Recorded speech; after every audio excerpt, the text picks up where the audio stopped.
So AJ, we just talked just now and yesterday a bit about Snickers. You mentioned that the last time you fought here in your post-fight, you had a little bit of Sprite shorts for your open workout, and now you're talking about a Rolex sponsorship. So I got to ask you, you're styling clearly in the cage and out of the cage. No one's questioning that, but as far as Bellator management, anybody's trying to help you get some serious legs for any of these sponsors? I kind of reach out and do things on my own. With mixed martial arts being such a new sport and managers not really being real managers as if it was NFL or football, you know what I mean? It's just such an early on sport that it hasn't really been established for, I would say, real managers. Yeah, there's a few companies out there have reached out and talked.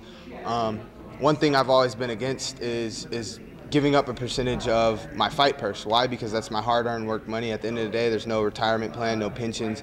So for me, being 24 years old and knowing that any fight could be my last fight, there's things I don't mind, you know what I mean? 20% of sponsors, I'd do that all day, you know what I mean? The caliber of an athlete that I feel I am, that I know I am, should be no problem to go get me a Gucci deal. I made fake Gucci shorts. Okay, let's get the real deal in there now. You know what I mean? I'm a very fashionable person, you know what I mean? Wearing streetwear clothes, LA-based, undefeated all the way. So there's different things, different aspects, different ideas that I have, you know? Me having the visions I have, being the Floyd Mayweather of MMA, but not just being great, but also being a great entertainer, you know? I'm very articulate. I put on a great show for the fans, and I just feel I'm different, man. I'm a different breed. I've literally been bred for this. So this tournament, man, it's like my welcoming home party to kind of go out there and showcase my skills and show everyone what I can do and what I'd like to accomplish and the things I have visualized my entire life for myself.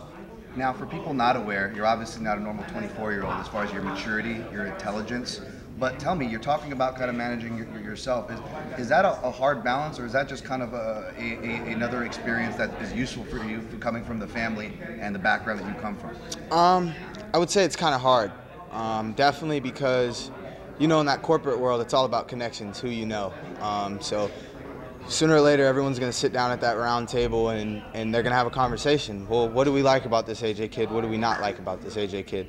So with having a management company, that's having a vouch already. You know what I mean? There's a relationship that has already kind of been what's the word I'm looking for? It's already been kind of established. So with that, yeah, it's just time, man. I feel the longer I wait out and the more I just continue to perfect my craft and do what I do, things will fall into place, you know? So obviously you know where your trajectory is, and for what it's worth, the media and the people spectating also seem to think it's pretty high. That's where you're headed. So from what you're saying about management, is that going to be a plan of yours to always kind of keep the business close to the vest, to keep your hard-earned money?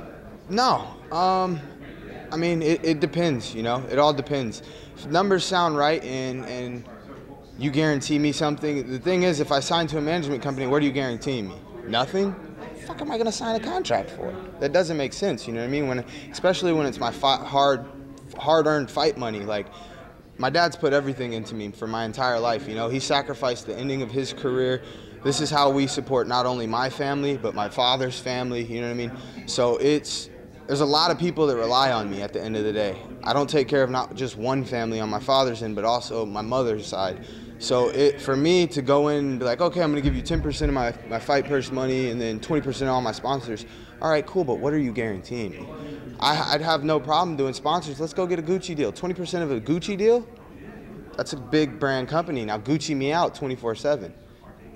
I have no problem with that. So on the endorsement aspect, I feel me representing myself in that cage, I've already showcased my skills and what I'm capable of. So someone that knows what I'm capable of and sees the big picture that I'm trying to put together, I think they'll kind of put it together. You know, it's going to take a team to do it for sure. I feel like I know the answer to this, or the answer that you'll want to give, but why has it taken so long for the mainstream brands to cross over into MMA, and why does it not happen as often as it does? Well, first of all, because few and far between, right? So. Yeah, well, UFC, first of all, they don't allow sponsors inside the cage. So me being here, being with Bellator, being the face of Bellator now,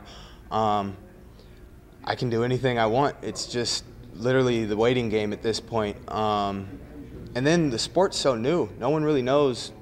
You know, when people try to talk about MMA, if you go down the street to the average person, you'd be like, oh, I do mixed martial arts. They're going to be like, UFC? It's been molded and branded into people's head that UFC is the sport, and it's not the sport. So I think this is where the awakening of a lot of people and a lot of different mindsets can kind of transition into the world of mixed martial arts. Now, the pressure you spoke of as far as the business, the pressure, the weight that's on you, are you able to parlay that into a positive way when you face a guy like Derek Campos? Now, for example, you said at the open workouts you're not underestimating, he's a dangerous opponent. You're saying all the right things there, but as you know, it's very hard to stay undefeated, and sometimes those sneaky veterans can maybe give a tougher fight than you expect sometimes. Have you been able to stay focused on the goals at hand? Definitely, definitely. That's why I didn't look past him.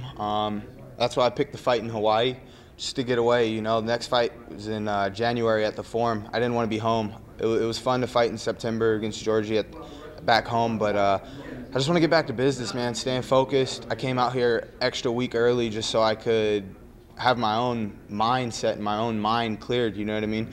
So with that being said, Derek Campos, he's going to come out there, leave it all on the line, but I'm comfortable wherever I'm at. I could go out there, take him down, put him on his back, make it an easy fight. I could pick him apart, stay on the outside, create angles. So I think me having such a broad aspect of my skill set is just key to me. You know what I mean? I'm comfortable off my back. I'm comfortable in your guard. I'm comfortable on my feet. So it really doesn't matter where I'm at. It's just fighting smart and capitalizing on those opportunities when they arise. Last one for me. Yesterday you said that you wish the title was on your side of the bracket. Obviously you see yourself being at the top of the bracket. So let me ask you, who do you predict is going to be standing opposite from you at the end of this? So it's weird. I'm a dreamer. I don't know if I don't know. I kind of see things in my dreams. I saw the Georgie Kakarian fight. I didn't know how the fight went, but I knew I fought Georgie. And then Georgie had got cut from Bellator. And then first round of the tournament, I got Georgie. So I'm like, dang. So I did fight Georgie. But previously, a while back, I had a dream that I choked out Emmanuel Sanchez. So I don't know. I haven't fought him. He pulled out the first time. I got him a little scared, shaking in his boots right now. But at the end of the day, I really don't care, man. Honestly, I'm just focusing on perfecting my craft and getting better and better. I would have loved to have that title on my side of the bracket just because Pitbull does have that 155-pound title as well. So I'd like to get him in, get him out early, show him what he's looking forward to for round 2 for that 155-pound title. But it's not my plan. Like I said, I'm just a vessel walking, and it is what it is. I'm going to just continue to grind and do what I got to do to stay undefeated.